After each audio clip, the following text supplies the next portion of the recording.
All right, let's start taking a look at the defense as we get ready for training camp in 2021. Paul Dottino, John Schmeelk with you. Let's take a look at the defensive line, and it all starts with Leonard Williams. Re-signed this offseason to a long-term contract. He talked about the importance of being in this defensive system for a second year and what that might mean in 2021.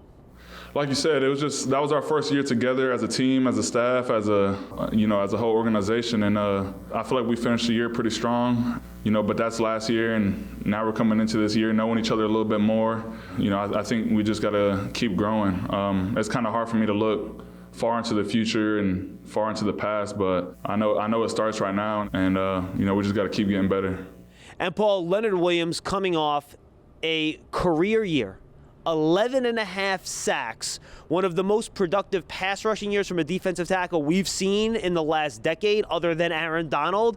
Just coming off a great year, and the Giants are going to need a lot of great production from him again. Well, when you talk about the sacks, that's great, but it's also the quarterback hits, the pressures, and the tackles. He was amongst the leading NFL defensive linemen in every one of those categories. So this was not just a one-trick pony we're talking about. And quite honestly, I believe that Leonard Williams really blossomed under Patrick Graham's system. And the coaching, of course, of Coach Chaos as well, coming over from Penn State, who I think brought out the best in Williams. I don't think this was a one-year wonder. I think the best of Leonard Williams may still be ahead in 2021. A very well-rounded, all-around player, good against the run of the pass, no question about it. But the Giants will have to make up for a big loss on the defensive line, Paul. Dalvin Tomlinson leaving in free agency. How do you think they're going to try to make up for his absence? Well, they've got a two-headed monster there right now. Danny Shelton, who's been around this league for a handful of years. And he is a monster, by the way. At about 345 pounds or so. He's got a lot of experience starting in this league, and, he's always usually played about 40% of the snaps. Austin Johnson, though, is the holdover. Now, he's about 30 pounds lighter, John.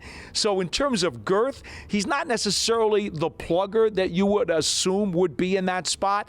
But Johnson played about 20% of the snaps last year, and I actually thought he fared pretty well. So it's going to be an interesting competition. And, of course, he has history with Sean Spencer, the Giants defensive line coach, Coach Chaos, you mentioned before. Yes. He had played for him at Penn State. One of the reasons he was a fit to come in with the Giants last year as a free agent, they brought him back this year. Finally, Paul, we should mention Dexter Lawrence. He's a guy that I think gets lost in the mix a lot. He was a first-round pick just a couple years ago back in 2019, heading into his third year. He plays all the different spots along the defensive line. I think he's a guy the Giants hope can not only continue what he's been doing in stopping the run and being a big man that takes up space and makes plays in the run game, they hope he can develop a little bit more consistent pass rush. Well, he did double his sack total virtually last year when he wound up with 4. Also increased his tackles by about 1 or so per game more than he had as a rookie.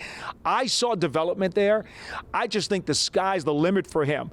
It'll be interesting to see where they put him on the line, John, because as you said, he can move into a couple of different spots. And Paul, just to point this out, the importance of the Giants front and stopping the run last year cannot be overestimated.